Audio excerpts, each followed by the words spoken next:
സംസ്ഥാനത്ത് ഫലം എന്ത് എന്നറിയാനുള്ള കാത്തിരിപ്പ് അവസാനിക്കുകയാണ്. കേവലം 5 ദിവസം മാത്രമാണ് ഇനി ശേഷിക്കുന്നത്. അടുത്ത സർക്കാർ ആരുടെ നേതൃത്വത്തിൽ അധികാരത്തിൽ വരും? ഭരണ തുടർച്ചയോ ഭരണമാറ്റമോ എന്ന കൂട്ടിക്കിഴിക്കലുകൾക്ക് ഇടയിൽ ആണ് ഇപ്പോഴും പ്രധാനപ്പെട്ട രാഷ്ട്രീയ പാർട്ടികളും മുന്നണികളും. അതോടൊപ്പം തന്നെ ഏറ്റവും പ്രധാനപ്പെട്ട ഒരു ദിനം കൂടിയാണ് ഇന്ന്. അത് പശ്ചിമ ബംഗാളിലെ 2ാം ഘട്ട വോട്ടെടുപ്പ് ഇന്ന് സമാപിക്കുകയാണ്. അതോടുകൂടി എക്സിറ്റ് പോൾ സർവേ ഫലങ്ങൾ കൂടി ഇന്ന് പുറത്തു വരികയാണ്. അതായത് വിവിധ സംസ്ഥാനങ്ങളിൽ തെരഞ്ഞെടുപ്പിന് ശേഷം നടത്തിയിട്ടുള്ള സർവേ, അതോടൊപ്പം പശ്ചിമ ബംഗാളിലെ ആദ്യഘട്ട തെരഞ്ഞെടുപ്പിന് ശേഷം നടത്തിയിട്ടുള്ള സർവേ, ഇത്തരം ഫലങ്ങൾ ആണ് ഇന്ന് പുറത്തു വരുന്നത്. നമ്മൾ ആദ്യം തന്നെ വിശദമായി പരിശോധിക്കാൻ പോകുന്നത് ഈ എക്സിറ്റ് പോളുമായി ബന്ധപ്പെട്ട വിശദാംശങ്ങൾ തന്നെയാണ്. അതായത് 5 സംസ്ഥാനങ്ങളിലെ എക്സിറ്റ് പോൾ ഫലങ്ങൾ ആണ് പൊതുവിൽ കാത്തിരിക്കുന്നത്. അവിടെ നമുക്കറിയാം, കേരളത്തിൽ 140 നിയമസഭാ സീറ്റുകളിലേക്ക്, തമിഴ്നാട്ടിൽ 234 സീറ്റുകളിലേക്ക്, പശ്ചിമ ബംഗാളിൽ 294 നിയമസഭാ സീറ്റുകളിലേക്ക്, 126 സീറ്റുകളുള്ള അസം, കേന്ദ്രഭരണ പ്രദേശം കൂടിയായ എന്നാൽ നിയമസഭാ സംവിധാനമുള്ള പുതുച്ചേരി 30 സീറ്റുകൾ എന്നിങ്ങനെ 5 സംസ്ഥാനങ്ങളിലെ തെരഞ്ഞെടുപ്പ് ആണ് ഇന്ന് വൈകിട്ടോടുകൂടി പൂർത്തിയാകുന്നത്. പശ്ചിമ ബംഗാളിലെ 2ാം ഘട്ട വോട്ടെടുപ്പ് പൂർത്തിയാകുമ്പോൾ ആണ് ഈ 5 സംസ്ഥാനങ്ങളിലെ തെരഞ്ഞെടുപ്പിന് ഔദ്യോഗികമായ സമാപനം ആകുന്നത്. അതോടുകൂടിയാണ് എക്സിറ്റ് പോൾ ഫലങ്ങൾ പുറത്തു വരികയും ചെയ്യുന്നത്. ന്യൂസ് 18നെ സംബന്ധിച്ചിടത്തോളം ന്യൂസ് 18 വേണ്ടി എക്സിറ്റ് പോൾ നടത്തിയിട്ടുള്ളത് വോട്ട് വൈബ് എന്ന തെരഞ്ഞെടുപ്പ് ഏജൻസിയാണ്. ഈ തെരഞ്ഞെടുപ്പ് ഏജൻസി നടത്തിയിട്ടുള്ള എക്സിറ്റ് പോൾ ഫലം ഉൾപ്പെടെയാണ് ന്യൂസ് 18 പ്രേക്ഷകർക്ക് മുന്നിലേക്ക് എത്തിക്കുക. ഇന്ന് വൈകിട്ട് 6 മണി മുതൽ ആണ് ഇതിൻ്റെ വിശദാംശങ്ങൾ പ്രേക്ഷകരുമായി ഞങ്ങൾ പങ്കുവയ്ക്കുക. ഞങ്ങൾ ശേഖരിച്ചിട്ടുള്ള ഡേറ്റകൾ എന്ത് എന്നതുകൂടി ഒന്ന് പ്രേക്ഷകരെ ഓർമ്മിപ്പിക്കാം. അതായത് ഈ പോൾ ഓഫ് പോൾസ് എന്ന നിലയിൽ വിവിധ ഏജൻസികൾ രാജ്യത്ത് നടത്തിയിട്ടുള്ള എല്ലാ സർവേകളുടെയും ആകെത്തുക കൂടി ഞങ്ങൾ പ്രേക്ഷകരുമായി കൃത്യമായി പങ്കുവയ്ക്കും. പല ടെലിവിഷൻ ചാനലുകൾക്ക് വേണ്ടി പല ഏജൻസികൾ സ്വതന്ത്രമായും അല്ലാതെയും ഒക്കെ നിരവധിയായ സർവേകൾ നടത്തിയിട്ടുണ്ട്. ആ സർവേ ഫലങ്ങളോട് ഒപ്പം തന്നെയാണ് വോട്ട് വൈബ് എക്സിറ്റ് പോൾ എന്ന വിവരം കൂടി ഞങ്ങൾ പ്രേക്ഷകരുമായി പങ്കുവയ്ക്കുന്നത്. വോട്ട് വൈബ് എന്ന തെരഞ്ഞെടുപ്പ് ഏജൻസിയാണ് ന്യൂസ് 18 വേണ്ടി ഇത്തരത്തിൽ ഒരു സർവേ നടത്തിയിട്ടുള്ളത്. അതിൽ പ്രധാനമായും പ്രേക്ഷകർക്ക് അറിയാൻ സാധിക്കുന്നത് ഈ മുന്നണികളുടെ പ്രകടനം, അതായത് LDF, UDF, NDA മുന്നണികളുടെ പ്രകടനം ഏത് തരത്തിലായിരുന്നു ഈ തെരഞ്ഞെടുപ്പിൽ. അതിൽ തന്നെ ഓരോ രാഷ്ട്രീയ പാർട്ടിയുടെയും, CPIMൻ്റെയും CPIയുടെയും കോൺഗ്രസിൻ്റെയും മുസ്ലിം ലീഗിൻ്റെയും ഒക്കെ പാർട്ടികൾ ഏത് തരത്തിലാണ് പ്രകടനം മെച്ചപ്പെടുത്തുന്നത് എന്നത് സംബന്ധിച്ച വിവരങ്ങൾ ശേഖരിച്ചിട്ടുണ്ട് എന്നതാണ് എടുത്തു പറയേണ്ടത്.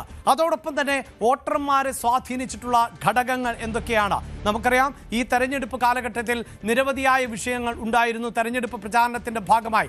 എന്നാൽ ഈ വിഷയങ്ങൾ മാത്രമാണോ വോട്ടർമാരെ സ്വാധീനിച്ചത്? മുന്നണികൾ പ്രാധാന്യം നൽകാത്ത, അല്ലെങ്കിൽ രാഷ്ട്രീയ പാർട്ടികൾ വലിയ ഇടം നൽകാതിരുന്ന വിഷയങ്ങൾ കൂടി ജനങ്ങൾ ഏറ്റെടുത്തിട്ടുണ്ടോ എന്നത് ഒരു ചോദ്യമായി ഞങ്ങൾ ഉന്നയിക്കുന്നുണ്ട്. ഒപ്പം കേരളത്തിൽ ആരധികാരത്തിൽ വരും എന്നത് മാത്രവുമല്ല, കേരളത്തിലെ ജനങ്ങൾക്ക് അടുത്ത മുഖ്യമന്ത്രി ആരാകണം എന്നത് സംബന്ധിച്ച് കൂടുതൽ താല്പര്യം ഉള്ളത് ഏത് വ്യക്തിയോടാണ്?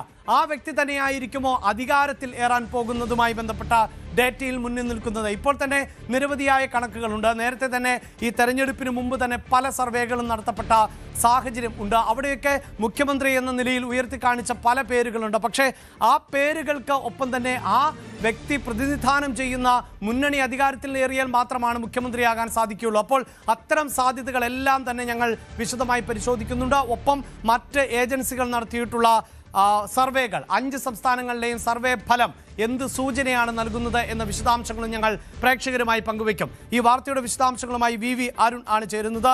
അരുൺ, ഇന്ന് വൈകിട്ട് 6 മണിയോടുകൂടി പശ്ചിമ ബംഗാളിലെ 2ാം ഘട്ട തെരഞ്ഞെടുപ്പ് അവസാനിക്കുന്നു. അങ്ങനെ 5 സംസ്ഥാനങ്ങളിലെ വോട്ടെടുപ്പ് പൂർത്തിയാകുന്നു.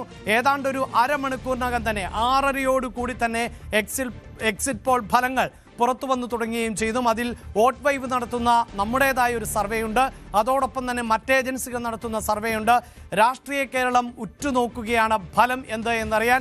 ഒരുപക്ഷെ ഈ എക്സിറ്റ് പോളുകൾ അതേപടി പ്രതിഫലിക്കണമെന്നൊന്നുമില്ല വോട്ടെണ്ണലിൻ്റെ സമയത്ത്. എങ്കിൽ പോലും രാഷ്ട്രീയ പാർട്ടികളും രാഷ്ട്രീയ നിരീക്ഷകരും ഒക്കെ ഒരു പ്രാധാന്യം നൽകുന്നുണ്ടാകില്ലേ ഈ എക്സിറ്റ് പോൾ ഫലത്തിന്, അരുൺ?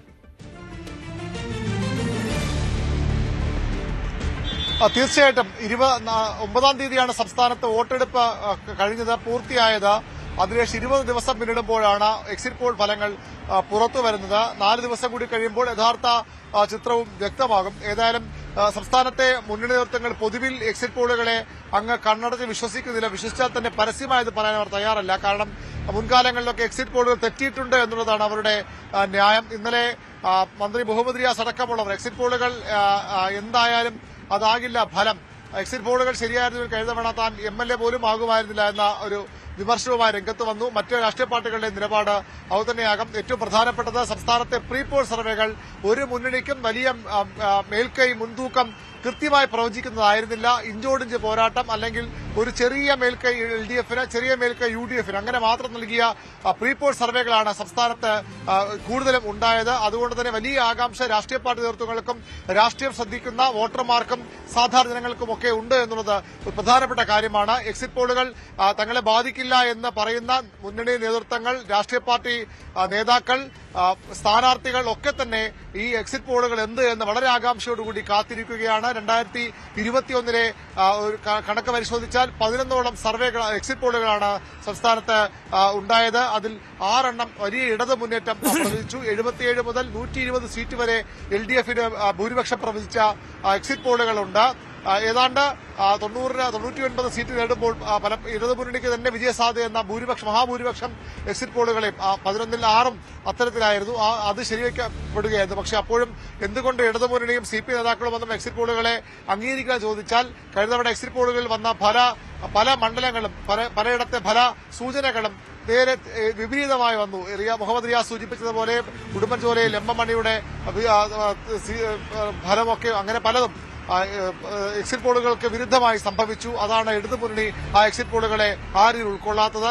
UDFും 2011 പോലും അവർക്ക് വിജയം പ്രവചിച്ച വളരെ കുറച്ച് എക്സിറ്റ് പോളുകൾ മാത്രമേ ഉണ്ടായിരുന്നുള്ളൂ. അതുകൊണ്ട് തന്നെ അവരും എക്സിറ്റ് പോളുകൾ അതേപടി മാനിക്കുന്നില്ല. എക്സിറ്റ് പോളുകൾക്കപ്പുറത്തേക്കുള്ള ഒരു ഫലം വരുമെന്ന് എക്കാലവും UDF പറയാറുണ്ട്. ഇപ്പോഴും സംസ്ഥാനത്തെ വലതു മുന്നണി വലിയ പ്രതീക്ഷ തന്നെയാണ്. ഒരു ലാൻഡ്സ്ലൈഡ് വിക്ടറി അവർ പ്രതീക്ഷിക്കുന്നു. ഒരു ഇടതുവിരുദ്ധ തരംഗം, ഭരണവിരുദ്ധ തരംഗമുണ്ടാകും. അങ്ങനെയെങ്കിൽ 90 സീറ്റിന് മുകളിൽ നേടി അധികാരത്തിൽ വരുമെന്ന് UDF പ്രതീക്ഷിക്കുന്നു. അങ്ങനെ പുറത്തു പറയുമ്പോഴും അവർക്ക് ചില ആശങ്കകൾ ഇല്ലാതില്ല. എന്താകും ഫലമെന്ന് അവർക്കും വ്യക്തതയില്ല. കഴിഞ്ഞ തവണ അവർ വിജയിക്കുമെന്ന് പ്രതീക്ഷിച്ചതാണ്. പക്ഷേ ഫലം തിരിച്ചായിരുന്നു. ഇത്തവണ ഏത് സാഹചര്യത്തിലും 80-ൽ കുറയാത്ത സീറ്റുകൾ നേടി അധികാരത്തിലെത്തുമെന്ന് തന്നെ UDF നേതാക്കൾ ഒന്നടങ്കം പറയുന്നു. അതുകൊണ്ടുകൂടിയാണല്ലോ നമ്മൾ നേരത്തെ ഇപ്പോൾ കാണുന്ന പോലുള്ള മുഖ്യമന്ത്രി കസേരയ്ക്ക് വേണ്ടിയുള്ള പിടിവലിയും കടിപിടിയും ഒക്കെ അതുകൊണ്ട് തന്നെ എന്ന് പറയാം. അതുകൊണ്ട് UDF ഉറപ്പിക്കുന്നു.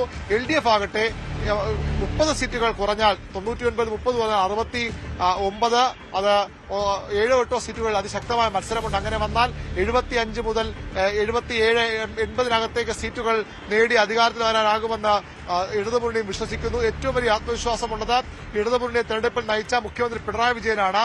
മറ്റു മുന്നണി നേതാക്കൾക്കൊക്കെ ചില ആശങ്കകളും അനിശ്ചിതത്വങ്ങളൊക്കെ ചൂണ്ടിക്കാണിക്കുമ്പോൾ പിണറായി വിജയന് ഒരു സംശയവുമില്ല, ഒരു ശങ്കയുമില്ല. ചുരുങ്ങിയത് 75 സീറ്റ് നേടി അധികാരത്തിൽ വരും എന്ന് തന്നെ മുഖ്യമന്ത്രി കണക്ക് കൂട്ടുന്നു. പല കാരണങ്ങൾ അതിന് പിന്നിലുണ്ടാകുമെന്ന് അദ്ദേഹവുമായി അടുത്ത ആളുകൾ വ്യക്തമാക്കുന്നു. ഭരണവിരുദ്ധ വികാരം പഴയതുപോലെ ഉണ്ടായിട്ടില്ല. ശബരിമല സ്വർണ്ണക്കൊള്ള അത് തദ്ദേശ തെരഞ്ഞെടുപ്പിൽ അതിന്റെ പ്രതിഫലനം ഉണ്ടായിക്കഴിഞ്ഞു. അതവിടെ അവസാനിച്ചു കഴിഞ്ഞു. മുസ്ലിം ന്യൂനപക്ഷ വോട്ടുകളുടെ കൺസോളിഡേഷൻ എന്ന UDF സ്വപ്നം നടക്കാൻ പോകുന്നില്ല.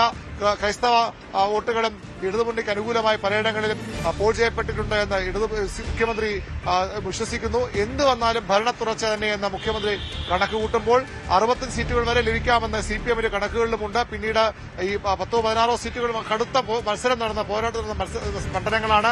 അവിടെ എന്ത് സംഭവിക്കാൻ സാഹചര്യം CPM ആ രീതിയിൽ കാണുന്നുണ്ടെങ്കിലും ഭരണ തുടർച്ചയെന്ന് CPM ഇപ്പോൾ ഒരു പരിധിവരെയെങ്കിലും വിശ്വസിക്കുന്നു. മുഖ്യമന്ത്രി അത്ര ആത്മവിശ്വാസം CPM മറ്റു നേതാക്കൾക്കുണ്ട് എന്ന് ചോദിച്ചാൽ ഇല്ല എന്നാകും ഉത്തരം. BJP ആകട്ടെ കഴിഞ്ഞ തവണ ഒരു സീറ്റ് നേടാനാകാതെ പോയ മുന്നണിയാണ് NDA മുന്നണി. ഇത്തവണ അവർ 10 സീറ്റൊക്കെ ലഭിക്കുമെന്ന വലിയ പ്രതീക്ഷ ഒരു ഘട്ടത്തിൽ പങ്കുവച്ചതാണ്. ഇപ്പോൾ ചുരുങ്ങിയത് 3 സീറ്റ്, അത് തിരുവനന്തപുരത്തെ കഴക്കൂട്ടവും നിയമവും ഉറപ്പിക്കുന്നു. സംസ്ഥാന അധ്യക്ഷനും മുൻ സംസ്ഥാന അധ്യക്ഷൻ മത്സരിച്ച മണ്ഡലങ്ങളാണവ. മഞ്ചേശ്വരം വിജയിച്ചേക്കാം. പാലക്കാട് കടുത്ത ത്രികോണ പോരാട്ടം വന്നിട്ടുണ്ടെങ്കിൽ അവിടെ ഈ അവസാനത്തെ നെഗറ്റീവ് ഇമ്പാക്റ്റുകളൊക്കെ മറികടന്നുകൊണ്ട് ശോഭാ സുരേന്ദ്രൻ ജയിച്ചു കയറാമെന്ന് BJP കണക്ക് കൂട്ടുന്നു. ചാത്തന്നൂരിൽ വിജയസാധ്യത കണക്കുകൂടും. അങ്ങനെ ചുരുങ്ങിയത് 3 സീറ്റെങ്കിലും നേടും. അത് 5 വരെ പോകാം. അങ്ങനെ വന്നാൽ ഇടത് വലത് മുന്നണികൾ ഇഞ്ചോടിഞ്ച് പോരാട്ടം ഏതാണ്ട് തുല്യതയിലേക്ക് വന്നാൽ ഭരണം നിശ്ചയിക്കുന്ന ഒരു മുന്നണിയായി NDA മാറുമെന്ന പ്രതീക്ഷയാണ് NDA ക്യാമ്പിന് ഉള്ളത്. ഏതായാലും മൂന്ന് മുന്നണികളുടെയും പ്രധാനപ്പെട്ട നേതാക്കളൊന്നും ഈ എക്സിറ്റ് പോളുകളെ അതേപടി അംഗീകരിച്ച് നൽകാൻ തയ്യാറായെന്ന് വരില്ല. പക്ഷേ അവർ എല്ലാം വളരെ ആകാംക്ഷയിലാണ്. എന്താണ് സംഭവിക്കാൻ പോകുന്നത്, എന്താണ് എക്സിറ്റ് പോളുകൾ പറയുന്നതെന്ന് വളരെ സാഗൂതം, വളരെ ശ്രദ്ധയോടുകൂടി, വളരെ ജിജ്ഞാസയോടുകൂടി രാഷ്ട്രീയ പാർട്ടി നേതൃത്വങ്ങളും സ്ഥാനാർത്ഥികളും ഒക്കെ കാത്തിരിക്കുകയാണ്. അഭിലാഷ്, വൈകുന്നേരം 6 മണി വരെ തീർച്ചയായും അരുൺ സൂചിപ്പിക്കുന്ന പോലെ തന്നെയാണ്. കൂടുതൽ വാർത്തകൾക്ക് news 18 Keralam YouTube channel subscribe ചെയ്യുക.